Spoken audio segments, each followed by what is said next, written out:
Yo guys, it is Tanuki here, and I'm coming here to make a video about Takeda. Now, he's been out for about a week and some change, might even be longer, I can't remember. And from my very brief research, it seems that everybody seems to, I say everybody, but a lot of people seem to think that Takeda is kind of mid-tier. I don't give a shit about tier list, but he's kind of mid, he's not great or actually pretty darn bad. Now, I'm kind of in the same camp, but I think he's a bit weak. But I'm making this video to kind of, not that I'm some pro player or anything, but kind of show some things that I found to be useful. And I've played quite a bit of this character by this point. I'll throw up a matches played thing on the screen so you can see. And just kind of go over like why, for example, I've picked Farah and just other things that I think that this character has got strengths-wise, particularly the Rekka, for example. I'll go over that and how maybe people just aren't making use of that. And talk about some of this character's strengths, whilst also maybe going over a bit of his weaknesses and how you can kind of offset them. Spoiler, this character is kind of just one big gimmick, like all over. He's just gimmicks all over, but some of the gimmicks can be pretty hard to deal with, especially if you know how to enforce them. Okay, so let's talk about Kameo choice, as, I mean, you have to pick Kameo in this game. It's probably the most important section of this video, or at least one of them. If you played MK1, since Takeda and Farah dropped, you can probably already guess why I'm running this Kameo, because she's pretty nuts. And in general, she just gets insane mix, safe insane mix, as well as the grab, like in the pain and gain setup. Yeah, this character's kind of stupid. And out of all cameos that I've messed around with in training mode, and I've only played Scorpion online, outside of Farah, I feel like Takeda struggles to mesh with cameos a bit, like really mesh with them. I think overall, Farah probably gives him the most benefits overall, most potent benefits and most benefits. I could definitely be wrong on that, but I'm going to explain why in this video. However, it's kind of not really because of Takeda, it's because of Farah. And I've picked Farah to kind of band-aid over a lot of Takeda's biggest issues. Those namely being how poor his strings are if anybody knows how they work. Now, what I mean by that is, in general, you can't traditionally end his strings. If anybody knows the up block windows for these, or just knows that they're up blockable, you're going to get absolutely shafted. You're just going to get shafted. And it kind of causes him an issue with ending his strings. There are ways around that, and I'll go over that in this video, the multitude of ways, one of them being Farah, of course. And in doing that, say with this one, ends an overhead, you can mix with the low, right? Now, of course, if, again, anyone's also labbed Farah for about 5 minutes, they will know that if you block and somebody tries to call in Farah, most of the time, this will not be, I don't know if it's a traditional jail, but this will not trap you into the mix and you do not have to armor. You can call it out or react and get a conversion, get a punish, right? Takeda, as to what I know, only has one way of actually trapping you into blocking the mix that he goes for, and it's only one option of the mix, and it's this. You can't interrupt him from doing this unless you armor, right? From there, you can also mix the mix and go like this, right? But obviously, if you do decide to do that, that is interruptible, so it's a bit of a risk, but it's kind of decent. Not the best thing in the world, but it's kind of decent to mention, right? Right, back to Takeda's strings then. So, a lot of them, in general, frame data-wise, just aren't anything to really note, or that, again, he also doesn't have a mid. So, for example, with this string, he has this, which is going to be your shimmy tool, and I'll go over that later, right? And obviously, we saw the ender. If somebody knows it's an unblockable, somebody knows they can unblock it, you're getting fucked. He has this low that you can mix into from that. It's, again, it's -4. It's not terrible, but it's like, whatever, you're not going to get anything from that. Stand 1 stagger is +1. It's kind of, I feel like it's kind of standard in this game across the board. Stand 2, I think, is 0. Yeah, it's, again, not too weird. 9 frame starter. These buttons are fine, but again, he has no mid, right? And with this string, you get a -3, and then the overhead ender. This string is death on block, whether you do this or whether you do this. And obviously, you would then think, well, I'll end the string with the pushback, so it's not death on block, but if they know it's an overhead, if they know they can unblock it, you're getting fucked. He has this string, which is this is a workhorse string for this character. Forward advancing low, he has a second low, follow up. You're definitely mixing Farah into this and doing low or low overhead, or at times if I've played against people who can react to Farah, at least with the block, I'll like walk in or whatever. But in general, this is a workhorse string for him. If it hits, you're not hit confirming this, so you're probably just going to mash out the full string. You're just going to get a knockdown and knockdown pressure, which, again, with this counter dropping no mid, is not amazing. You know, you're probably going to have to just check someone on the wake up with down 1, which you don't really want to be doing too much because yours is -8 if you're playing Takeda, which means that Ermax being 7 frames, he can punish that and jail you, right? The point is, he does have options on wake up, and I'll go over those. This is going to be your biggest one, this shimmy string, right? To summarise basically the application of using Pharah with Takeda at a base level, you're just throwing her in at random times, particularly on block, right? You could hit confirm into this on hit as well if you've got no meter or you want to save the meter. I'm going to go over what you're going to be doing on hit with this character if you soon, but in general, on block, you just want to be throwing out these strings like this, or one that I tend to do a lot online is just clip someone with back 2 from max range and then throw her at them. Because even if they do react, they can't call me out and hit me. They're gonna have to jump over, and this can get me some success. It has got me a lot of success online, just doing gimmicky shit like this. Again, I said he was all gimmicks. This is the only one that's not a gimmick because you have to block it unless you armor. But yeah, just throwing it at random points and trying to open somebody up. So now I'm going to go over what happens. Let's say if you actually hit somebody, whether it be with Takeda or with Pharah, and what you want to be doing in that situation. The game plan with this team is to essentially create like a light vortex style reset situation until death, right? Or at least for as long as you've got the resource to do so. So whether you hit with Takeda or with Pharah, I'm just going to go with Takeda for now. I have done this loads of times online. This is a very basic conversion, right? But you do that and then you set up with Pharah and you go for the pain and gain and hopefully open someone up on wake up, and now you've got a amplified combo, and from here you reset with some sort of combo that ends in the reverse shuriken toss. And from this pressure, now you're hoping to open someone up or wait for them to make a mistake. If they see the shuriken hit the ground, they might jump. That's where you anti-air them and get a combo. If they don't, that's where you walk in on them, and that's where now I'm going to go over this string and explain how that works. So again, it's a high starter, so people are going to mash. So if I go in the playback and do this, it's probably not great timing, but if I go in the playback and do this, right, and enable it, this is going to happen to you a lot playing Takeda, right? So what you need to do is to get the timing where you time the stand 1-2 string. That's probably not going to work. That's probably not going to work. So that it catches somebody who is mashing, like that, right? And that's where you use the shuriken. So, say somebody is mashing on wake up, as the Ermac was doing there. As you can see with the string, there's 2 hits following on the second button press of 2, on the button press of 2, are both mids, right? So you're looking to catch somebody with that, throw them off the shuriken, and then you have a combo. And you can end that however you want. So I would tend to probably spend a bar here because it will do a decent amount of damage. If I can actually do the combo right.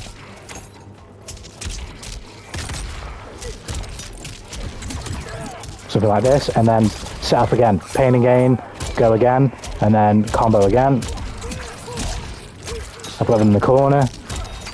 Set up the shuriken, go for the shimmy string, and reset, re-rinse over and over and over again. Of course, you can maybe try and do this, something like this. Worst case is they're going to block it, and I believe it's -1 on block, which makes no sense to me, but it is. -3, like it or whatever. I didn't imagine it's not even showing it's not even showing block advantage. I'm pretty sure it's their turn, right? Every time I've tried to mash after doing this, I get beat, right? But in general, worst case, you're just going to lose your turn. That's it. Also, one thing that's great about it is it wins trades. So, say if as I make a meal out of this, if I set Takeda up to throw the star, slide in and do this, and I mash here, it wins trades. Big time. So you still get the launcher. Same thing if he does this, and then goes for the shimmy. If for whatever reason I mash, he gets the full combo. So you're always, essentially, as I say, you're creating like a light vortex, because Pharah kind of works the same way. This character is one of those characters where he struggles to hit you until he's hit you, it feels like. Once he's hit you, he can now create a situation where you have got to respect him a little bit more on Wake Up because of the reward he can get from basically anything he can do. That's both with the star and with Farah, because he can set Farah up in a way that's harder for you to deal with. Raw, like this, you can just call him out and possibly fuck him up for doing it, right? But once he's hit you, now you've got to deal with a possible pain and gain setup, armor, and damage amplification. If you get hit in that situation, he can then reset that damage amplified combo with another thing that he puts on the ground that can make it more perilous for you depending upon your decision when you wake up. Shimmy, shimmy, yeah, shimmy, yeah, shimmy, yeah. Drink, swalla la la. Don't drop it now.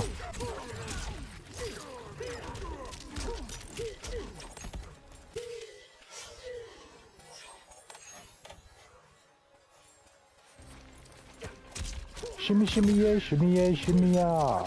Drink, swalla la la. Ridiculous. But he's actually trying to make sort of quite a... Ridiculous. But he's actually trying to make sort of quite compelling point or something like that, or like the presentation. One thing that I have no idea why just didn't come to me to include in that little section there as I was recording it is it also kind of, I've not tested this across the cast, but it kind of, would you call this a win trade with armor? I mean, I don't know. I don't. Can he combo from that? I'm not controlling right now, so I don't know. But yeah, it's kind of it does alright against armor as well. You're gonna blow someone up using their armor, so make them waste a bar. So yeah, that's kind of my thesis, my ideology behind using Takeda and Farah as a Kameo synergy, and I think it works quite well. In general, I think it's pretty darn potent. I've had a lot of success with it online. Don't get me wrong, I've also had a lot of moments where I've done 2-1 on block, called out Farah, someone's completely seen it and blown me up for it. As I said, this character is gimmick central, right? But it does have its use, so I would absolutely recommend using Farah with Takeda. I haven't tested everyone, at least online, obviously, but out of the other cameos that I have used, I really don't think Takeda meshes well with anyone particularly, and to kind of illustrate what I mean by that, I'm going to switch teams real quick and use Mac Janet now. It's been a while since I've played this team when he dropped, so I'm going to be slightly rusty with the conversions, but I feel like when it comes to Kameo synergy in this game, whether either they add something to you that you don't already have, and that can be useful, which I guess Takeda does kind of get with the mix with Farah, or they add on to what you do and they just make it better. I think that's kind of usually the better option. So with like Ermac, for example, you're going to be using this string all the time. You're just going to be doing this string on block or whatever, maybe cancelling it into this. But point is, right, you're going to be doing this all the time, this basic string that you're always doing. And if you ever hit it, you can just turn it into a 30% conversion, like right off the bat. And in general, no matter how you convert, no matter what you do, there's always some sort of way that Janet can save you and turn the combo into a bigger combo, or create a setup for a knockdown into a different situation of pressure. Like, I feel like whenever you're using Janet with Ermac, you kind of benefit in so many ways that aren't necessarily like a workaround for what you're doing. They're just an addition to what you already do. It just makes Ermac better at what he's already doing. Whereas with Takeda, I'm running Farah to circumvent his issues of bad strings and mid, I guess, frame data. I don't think the frame data is that bad. It's more so the ender of the strings that kill him. But I'm running Farah to band-aid over an issue of him being bad, and I think that's not good practice when picking a Kameo. I don't think you're doing that with this team. You can probably change Kameo from Janet Cage with Ermac and pick a different one and be fine as well. But obviously, because of a lot of his specials and his conversions put you in the air, she helps you in that regard, right? But you're not picking Janet because Ermac doesn't have the ability to combo. He can combo. These obviously combos are fucking terrible, but he has to spend probably more meter in order to do that, right? Whereas if you run Janet, you don't have to spend that meter and you can combo anyway, but you're still doing a lot of the the routings and hit confirming into a lot of the things you were probably doing anyway if you were running a different Kameo that did require you to spend meter because they can't help you combo in such a way, right? That, for me, that's how a Kameo should synergize with the character that you choose. Pharah really doesn't work that way. But I think at the moment, this is probably the best, or at least one of the best Kameos to run with Takeda. Right, outside of those uses, I've got no other things to say about Pharah. I don't really care about the meter thing, whatever she can do or whatever. I don't see much use in that. And yeah, I don't really think there's much else to say about Pharah. Unlimited Vortex, that's what you're going for, right? Now, as I said before, Takeda strings are very underwhelming. Some of them are okay. As I say, this is his workhorse string. But in general, he struggles to be able to just use his strings normally, right? Without having to just call them halfway or right before the last hit and awkwardly sit in front of you at minus whatever, right? Granted, the frame data on block is not that bad when he's minus in front of you, but he's got no plus frames, so, you know, you kind of want something more aside from this, which is like +1, and so is this, right? Well, you get what I mean, right? You want a little something more. You want something that's going to really open someone up and do some damage, right? This is where the Rekka comes in. Now, this is also one massive fucking gimmick, and I can't decide whether this is any good or absolute dog shit, because everyone I play against just does not know how to use it. Even in all the matches of Takeda I've played, I would less than a handful of players have used this Rekka on me at all, right? Now, every single Takeda player will have gone into training mode. I don't know if they covered this in the combat cast because I didn't watch it, right? But like I did, right? Every single person will probably go into training mode, do this, and go, what the fuck, is -12? Or what happens if I just stop at the second hit? What the fuck, it's -16? What the fuck is this is fucking crap. And then they'll go, oh, what happens if I spend meter? Oh, it's -7. This is fucking shit. This is crap, like it just doesn't work. No, right, okay, the way this Rekka works is that the longer you delay a hit, the less minus the following hit becomes, right? At least it makes the whole thing less minus. So if you delay lows between the first and the second and then rip out the third straight away, the third will be -4, right? Same thing with, you could do the first two with frame tight gaps so no one can press, and then you delay the last one and that will become safe. It's hard to do because you can't really tell as you're doing it whether it's going to be safe or not. You kind of just have to get the feeling for that. As you can see there, he's got his low as -3. You kind of have to feel it and understand how that feels, -2. So I'm going to explain. It's just a lot of gimmicks, right? So I don't know how viable it is to be able to call it out, right, mid-Rekka. I'll explain what that means at some point in the video soon.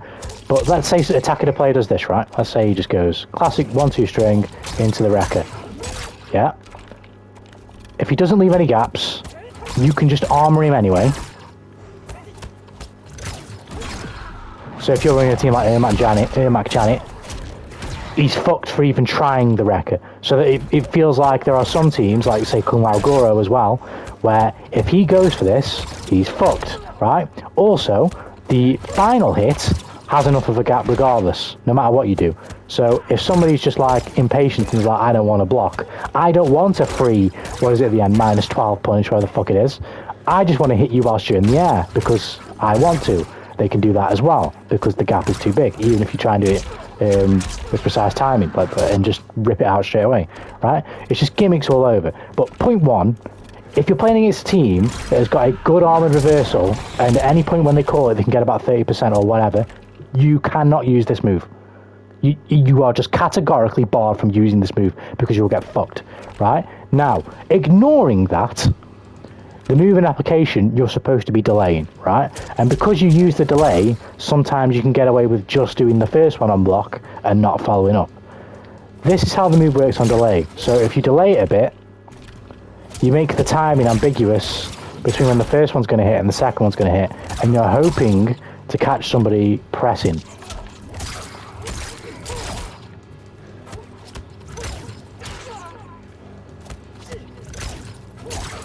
in a way that actually works. But as you saw, which I did by accident because it's that easy to do, if you delay with any meaningful amount of time, you're going to you're going to get fucked. They're going to react. I've not been able to play against players who consistently do this, right? But it has happened where they react to the gap in the Rekka and they get a full combo punish, right? Now, it's on you as the Takeda player to make that gap smaller and harder for a player to press in.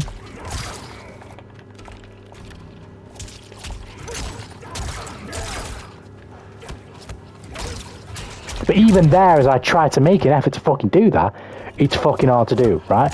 Now, I'm labbing this, so I'm very much intimately aware of my own timing. So that's part of it, and it could be slightly unfair, right? But I don't...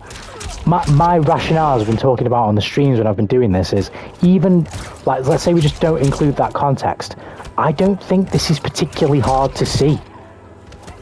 Like, think about it, right? If Takeda goes into the Rekka, as soon as you see this... Fuck's sake. I'll leave that in. As soon as you see this, you know what's coming, right? Either you know he's going to be minus 17 on block, and you can react to that and punish, or something's coming, right? And if it doesn't come straight away, it's going to be delayed. And if it's delayed, because he's going to want to try and make it so that it's more plus or less minus, if you do end up blocking both hits, you have time to react. All the options that Takeda is looking for here are all bad. Either he's trying to wait, either he's trying to do the first one on block and hope to God that you don't anticipate the next one, that you anticipate the next one coming, that you sit still. Even then, he's still minus 17. You've got plenty of time to react and punish. Let's say he doesn't do that and he goes for the follow-up. You have to delay the follow-up enough. So if I do frame tie, right? It's minus 16. Let me delay it slightly. Minus 11. So I'm still getting fucked. There's nothing I can really do. So I have to delay it a significant amount to create a situation where I'm not going to be punishable on block, right? All of those situations, at least from my perspective as a Takeda player, are completely reactable, and it's happened to me a lot. Not every game, I would say, but particularly these gaps here. No one ever interrupts this one, regardless of how much you delay. They just don't. In fact, they actually get hit by this quite a lot. But this one, this gets interrupted all the fucking time, and it's, to me, it's too easy to know.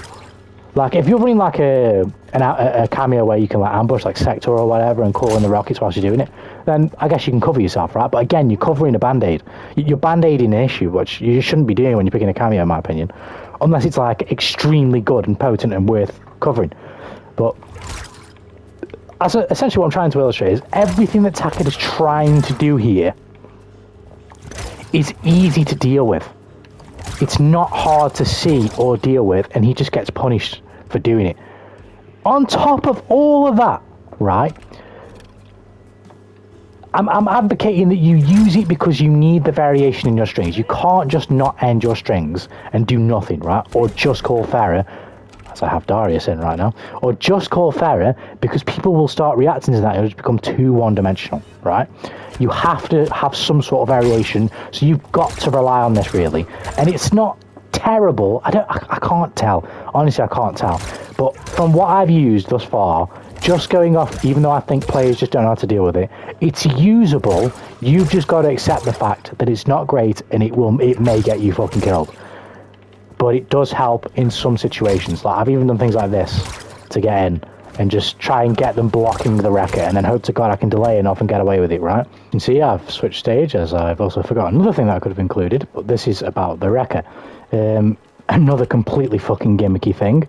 But one thing that I have found, particularly on the second hit, is if you actually hit someone with it, let's say you do a block string or whatever, and they block it, but then you go into the Rekka and you open them up, but you don't want to spend the meter, let's say you've only got one bar, and you don't want to spend on the launch, and waste all your meter. One thing I found that can be, at least online, a lot of people have fallen for, is ending on the second hit, and if you look at the frame rate, it's +6, right? I think if you delay it a bit, it becomes less plus, if I remember. No, it's +6 still. Right, so it's +6 on hit, right? So you're kind of plus. They can't really move, and most people will just mash, right? So especially for people with longer sort of grounded normals like Max down 4, I'll do Rekka, back step, and then I can call Farah, fling Farah at them, or I'll do Rekka, back step, back 2. Let's try and catch him whiffing a button. I'll try and find some footage of me doing this online and include it. It's another really gimmicky thing that you really shouldn't have to do, but it is there. If somebody's falling asleep on your pressure, you can do that. Open them up, get a combo with Farah, start the vortex again.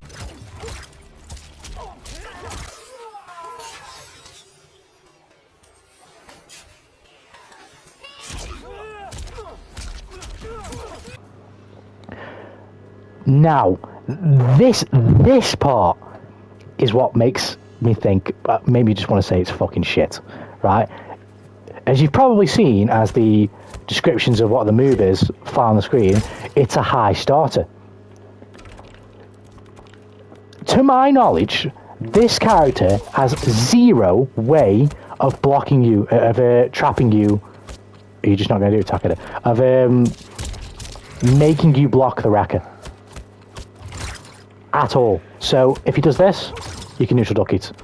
If he does this, you can neutral duck it. If he does this, you can neutral duck it. Now again, you've got the mix with Farah, and possibly him also ending his strings, but we've already established how bad Takeda's string endings are. And at the most, if they don't up block it, and they take it on block, it's whatever, you're just not going to get punished. And if they get hit by it, you're getting a slight bit of damage, yeah, whatever. Like, it's not that big of a deal. Like, nothing really to sing about. Even off this, they can duck this. He can't make you block this. I'd wager, I haven't even tested this, but I bet you can maybe if he spends the bar. No, he can't. So it's fucking terrible. He cannot jail you into blocking the Rekka, which, as I've already just explained, the Rekka is one entirely fucking massive gimmick. It's even more gimmicky now because you've got to work around how to get it in your strings. So for example, you can't do this too often because people will know that's the end of his string. All he's either going to do is the end of the string, which is an overhead, or the Rekka, which I can crouch block. Now, people aren't going to be reacting to the variance between this and this at the end of that string. It's too quick. But they can make a decision here. Even they can just go, oh, okay, I don't want to be in the Rekka, so I can get hit by this, right? Which is just a minute bit of damage. Or they can go, all right, I'm just going to stand block. I'm just going to take the Rekka. And now you're in the Rekka series, which I've already described. It's really not that great of a situation to be in if somebody has half decent reactions. And if somebody knows how to deal with it, you're even more fucked, because now you've really got to hope that the option that you choose is one that allows you to get away with it. It's not attributing to anything worthwhile. It's not really worth getting too frustrated over it, like ever. It's funny. It's a weird thing because, again, I've played in so many players. I just don't know if they don't know how to deal with it, or if it's absolute shit, right? But it's almost bad for a better player to actually allow you to do this, because you're going to get punished at some point in the Rekka. Whether he pokes you here, whether he pokes you like here and gets a full combo, whether he blocks the full thing and you're not safe enough and he gets a full combo punish. It's such a weird tool. It needs to be used because he can't just end his strings like this or go for the overheads all the time to get up blocked. But you also have to understand playing this character. This thing is weird and he will get you killed. To be honest, after that long ass rant, that's kind of all I've got to say about this character. I mean, I can go over some minor things. Like his projectile game is kind of decent. It does less damage than the average projectile, but he can throw it in the air and he can throw it off the air grab if you're good at the game, unlike me. Obviously, also he has the added benefit of being able to blow one up over the other. Things of that nature. There's probably other things about Takeda as well that other people might know about that I don't, because I am not really that good at this game. I'm just kind of offering my take as to how, you know, maybe you should play this character with this cameo. I'm not going to be like, buff Takeda, please, buff Takeda. I don't really care about balance or whatever. I think this character is fucking awesome to play, even though I was just bitching to fuck about this Rekka. I think this character is awesome to play. I love his combos, all his flashiness, just everything. Like, this character is fucking awesome. So yeah, I hope any of these ramblings in this video have helped. I'll be sure to, as I edit the video and whatnot and put everything together, put some examples of some of the things that I'm doing when I've done it successfully online, from some of the, just pulling them from some of the streams. You're definitely going to see a shimmy, shimmy, yeah, shimmy, yeah, shimmy, yeah. In this video, I'm definitely going to put that in. A few of those in, just demonstrating how you would use this string, as well as obviously following it up with the Ninja Star conversion and stuff like that. But yeah, I hope any of these ramblings helped you play Takeda if you've been playing him and struggling, or just not really sure which Kameo to choose. I think this team is very much a fun one. I am definitely going to use him with other Kameos. I've just not really got around to doing it yet, because I just think this team is so fun. I played Scorpion first, and granted, it's awesome because of the combo ability. Again, I just don't think it helps him hit anyone. And that's your biggest problem. Your biggest problem is actually hitting someone and getting a hit. Once you've hit someone with this character, it's not so bad, because now they have to fear this. It might not be that scary to some players, and some players might just sit there and block. But that's when you go up to them and throw them. And then once you start throwing them, that's when you can start maybe getting the shimmy off more easy, because they end up fearing the throw and maybe press a button. Things like that become more open to you. And that's when you can set up your vortex situations again and whatnot, which is why I love playing this team so much. But I think I'm going to try someone like, I think I'm going to try Janet. I know Janet has been used a lot. And maybe Sector as well, but again, we'll see. We'll see what I go for in that regard. But yeah, that'll be me peacing out for this video. Peace!